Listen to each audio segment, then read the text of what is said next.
面白かったな。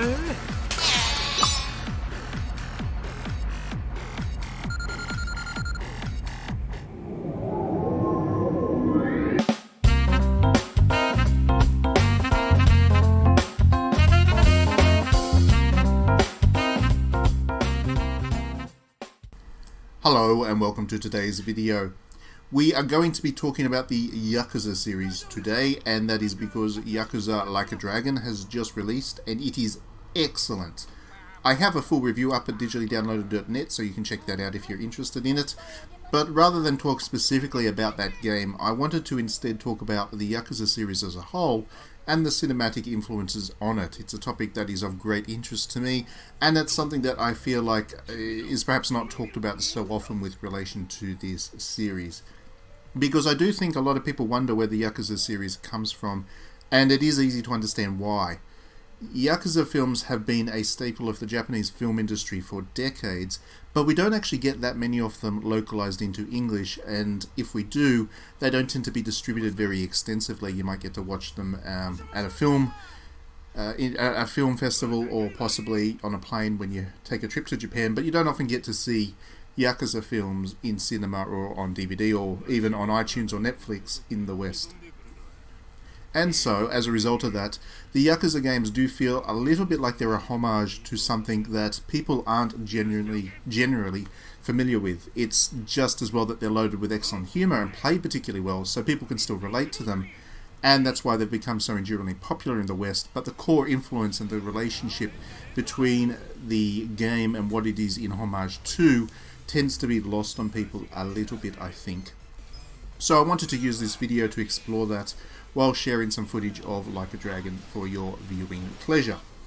So the 7 titles in the Yakuza series proper, as well as side stories like a Dragon and Judgment, are considered to be a crowning glory in video game storytelling by a lot of people, and rightfully so. Each of the stories takes likable, entertaining, and emotionally engaging Yakuza mobsters, while also representing them as honourable anti-heroes with friends, rivals, romantic interests, and each of them have touching backstories as well. Like a Dragon's hero, for example, Ichiban, grew up as an orphan before being recruited into the organisation by somebody who becomes a father-like figure to him, and he has great reverence for the head of this family of Yakuza that he's joined. They do all of this storytelling while also balancing out hard action, serious narrative, and outrageous humour in such a way that is very well done, very deftly handled. It's very difficult to balance out really ridiculous humour with a more serious kind of story underneath, but the Yakuza series has always been quite good at that. And what is so impressive about the overall series is just how precise the developers are with every moment that goes into these Yakuza games. They're 60-hour-long games typically, and the way that they've been designed, the rhythms that they go through, the flow of the game between the humour and the more serious moments, everything is just so precisely constructed that they feel like they should be much shorter games because of the quality that is extended across them. So at this point, playing through the entire series from start to finish would be a very long project indeed, given that each of these titles are 60 odd hours long. But it would be worth it to experience the series back to back and in a linear fashion, and see the not insignificant ways that the side stories like a Dragon and Judgment fit into the overall lore. I think that if you were to play all the Yakuza games constantly without gaps in between, you would come to understand just how great the vision and the rhythms, like I mentioned earlier, are, and why this is so important to the quality of these games. You'd also notice that if you did that, there is a really close relationship to cinema that the Yakuza series shares at some point when you play enough of these games back to back, and I have done it. I've played 3 or 4 of them in a row, and there is at some point you get to this point where you stop seeing them as games at all. You go through the motions with the gameplay bits, but really it's the cinematic quality of these games that draw you in, the cutscenes, the storytelling, and those kinds of elements, the camera angles, all of these kinds of elements, the presentation of the city as well, of course. They all come together in such a way that it feels more like cinema than a video game, and that's due to the quality and the consistency of the storytelling, as well as the influences that have impacted on how these games are pulled together. And so while I do see cinematic thrown around often in reference to this series, I don't think people are necessarily aware of just how infatuated the Yakuza series is with older filmmaking in particular, and much more so than the kind of modern interpretations on Yakuza stories. So, to talk now about cinema in particular, 5 minutes after I promised I would do so in this video, the Yakuza have been a popular topic for Japanese filmmakers for as long as the Japanese have been making films. The golden age of the genre, which thematically parallels westerns from Hollywood, in that there is a fear of modernity rolling over society, and there was a resistance to the outsider force. The Yakuza series was very much about that, just like the westerns were. That came around during the 50s and 60s. But you can actually find films about Yakuza right back to the silent film era, and the Japanese have been making films for pretty much as long as any other culture out there. The Yakuza has always been a part of the cinematic tradition of the country. But again, the golden era of the Yakuza films was the 50s and 60s, and back then studios had a number of different approaches to Yakuza as a theme, but 2 of the most dominant were one was from a company called Toei, who produced Ninkyo Eiga. I apologise for my butchering of the pronunciation there, but that term loosely translates into chivalry film.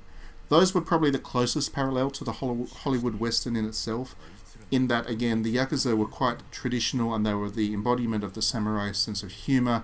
There was a fear of the outsider, and there was a pushback against kind of progress. They generally found themselves battling against westernized villains in these films, and pushing back, again, against the idea of progress. The good Yakuza in these films were exclusively interested in their honour and loyalty, and those kinds of elements that we do see a bit in the Yakuza games as well. And they followed what was a Yakuza code, which doesn't really exist in reality, but in the kind of the fantasy version of the Yakuza that we see in cinema and video games, it's very strong. The bad Yakuza were in it exclusively for the money. So those were those films. There was another type of film called Nikatsu action films, and they were in the 60s, and they challenged the basic idea of the other films. They embraced modernity, and the filmmakers drew inspiration from international film. They pushed back against the Western genre themes, and instead followed closely the rebellious youth films that were quite popular at the time, in which the young, modern-thinking Yakuza heroes were constantly betrayed by their elders and would eventually need to push back against that, and that would be where the conflict in the film emerged. They still held to a code of honour, but they identified with the new rather than the old, with progress rather than tradition. And that is where the bulk of the Yakuza series falls. In Like a Dragon, it's really very explicit. The comparison to Nikatsu films is right into the very core of the storytelling, since the main motivating plot, and this is a minor spoiler if you haven't played the game, it comes very early, so I'm not giving away anything major, but the main plot spins around the protagonist being betrayed to the point of near death by the elder of the family, the same one that adopted him, who has on top of that, allied himself with the Outsider, a rival faction from Yakuza, of the Yakuza from outside of Tokyo. So you can see there's still a little bit of that element of the fear of the outsider, and the game kind of melds together a couple of these influences, but the core idea that you're the rebellious youth in a sense, and that you are being betrayed by the traditional elements of the Yakuza, comes straight from the Nikatsu action films. Now, with all of that said, the games aren't entirely beholden to Nikatsu film tradition either. Like I said, there was that sense that the outsider was a bit of a problem in Like a Dragon, rather than the embrace of the outside as a true Nikatsu film would do. Ichiban, being the protagonist of Like a Dragon, is a bit of a dope and spends a good chunk of time in the game impoverished and hitting up an employment agency in order to earn a bit of cash. Whereas in a traditional Nikatsu film, the tradition would generally be that the Yakuza hero has to be really, really cool, as you saw with Kiryu in the main Yakuza games. There's a critic called Suzuki Seijin, who was one of the more prominent directors in the Nikatsu movement as well, so he did both writing about it and also filmmaking.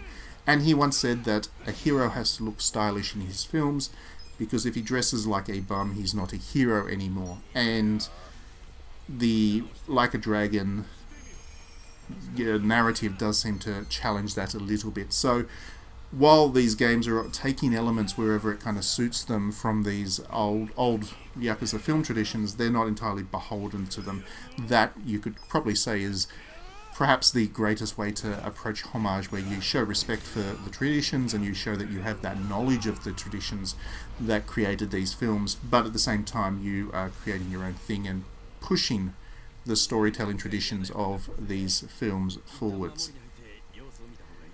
So, and to take that a little bit further, Ichiban himself doesn't take it long to get back into the fine looking suit, and many of the game's playgrounds in Like a Dragon include high-end bars, hostess clubs and soaplands in which the elite tend to spend exorbitant amounts of money, and it's all very decadent and full of vice. And the home base for Ichiban and his team ends up being this really slick-looking alcohol bar with leather seats and piano and all. So, again, while the game does challenge at times the Nikatsu film tradition, at the same time, Ichiban ends up also epitomizing the Nikatsu cool hero at times as well. So, once again, as a homage, the game is comfortable with both challenging and appropriating the traditions of this genre where it suits them. One area where the Yakuza series does depart from these really classic films is the violence that's on display. So older Yakuza films, they did tend to be violent by necessity, but the gritty extremes that we see from the Yakuza video games takes things to another level entirely, and it would seem that in that way they are a little bit more inspired by another film director called Fukasaku Kinji, who was perhaps best known as the director of Battle Royale, but he also did a lot of Yakuza films, and in the 70s and beyond, the films that he made were inspired by kind of a documentary neo-realism, and American directors like William Friedkin and Martin Scorsese, those were kind of the influences that were pushed into a more modern approach to the Yakuza genre. So to achieve that look, Fukasaku filmed on the streets with handheld cameras, using natural lighting, extensive use of the zoom lens and different types of film stock. It was that kind of really gritty realism, which again we do see little elements of that working through the Yakuza games, showing that once again the directors and creators behind the Yakuza games were happy to appropriate bits and pieces from the overall cinema tradition of the Yakuza series without being necessarily beholden to any one point of it. Fukasaku, as the ultimate Japanese transgressive filmmaker, also liked to use his Yakuza films to subvert expectations of the genre. And that became, I guess, part of the tradition of the Yakuza series. So from Fukasaku onwards to modern filmmakers like Shion Sono, who has also done a Yakuza film in the past, the idea of nobility within the Yakuza is being very steadily eroded, and recent efforts by the real-world police in Japan to remove Yakuza money from the entertainment industry in Japan shows that the appetite for flattering depictions of the mob are just not there anymore, so you can't get away with doing that so much in the films. And in that, we can see that the Yakuza games remain very much inspired by the film traditions. The heroization of the Yakuza does come across as quite quaintly traditional. It's not so much a modern Yakuza story, because that heroism just doesn't really exist in the way that Yakuza films are made now. But, you know, it has that modern visual approach still, that grittiness of the more modern era Yakuza films. So to again bring it back to the overall kind of thread through this video, the directors and creators behind the Yakuza games have appropriated bits and pieces from each era of Yakuza films without necessarily being beholden to any one of them, and as a result the games have this general cinematic tradition to them and homage to the overall cinematic tradition behind Yakuza, without necessarily being a spot on recreation of any one particular approach to Yakuza filmmaking. So in short, Yakuza films borrow elements from modern cinema where it would help with the presentation, but the core of these films remain very firmly rooted in a classical approach to Yakuza stories, and that is no longer in vogue in cinema, but in video games it seems to still be working.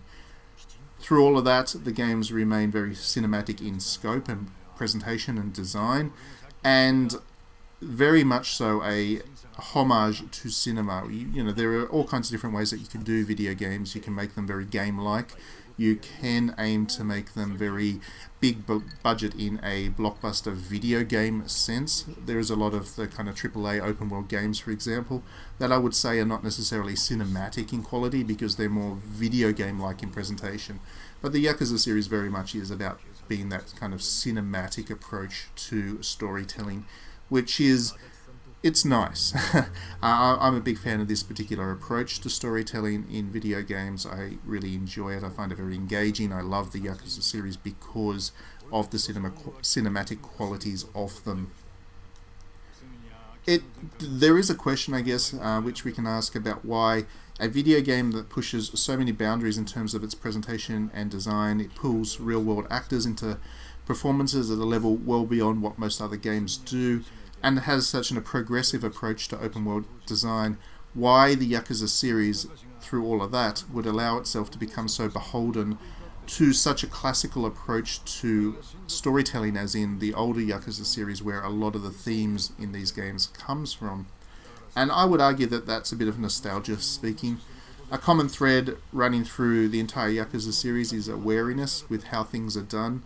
In the main series, for example, Kiryu attempts multiple times to escape from his life as a Yakuza, to instead adopt a simple life, to retreat to running an orphanage in remote Okinawa, or the life of obscurity as a taxi driver in one case. Japanese entertainment and the culture in general has made a feature of both embracing the new while being nostalgic for tradition and being quite weary of modernity.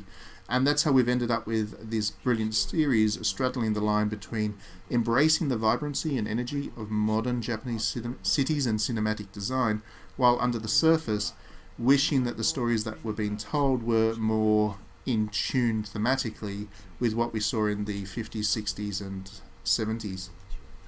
Anyway, that's just some of my thoughts about the Yakuza series and its heavy relationship to cinema.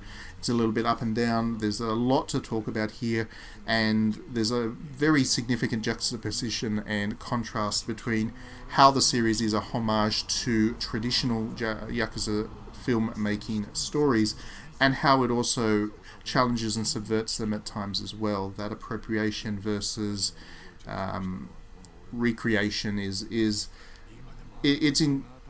it's engaging, and it's also, you know, something that's quite complex, and there's a lot that can be said about it. I'd love to know your own thoughts if you've watched some of the Yakuza films in the past and have made that comparison between them and the Yakuza series yourself. So as always, sound out in the comments.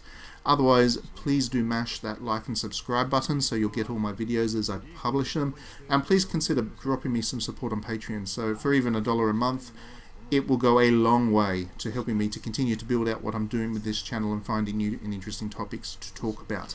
Otherwise, enjoy Like a Dragon, because putting aside all the conversations we can have about it and its cinematic influences, it is an absolutely amazing game.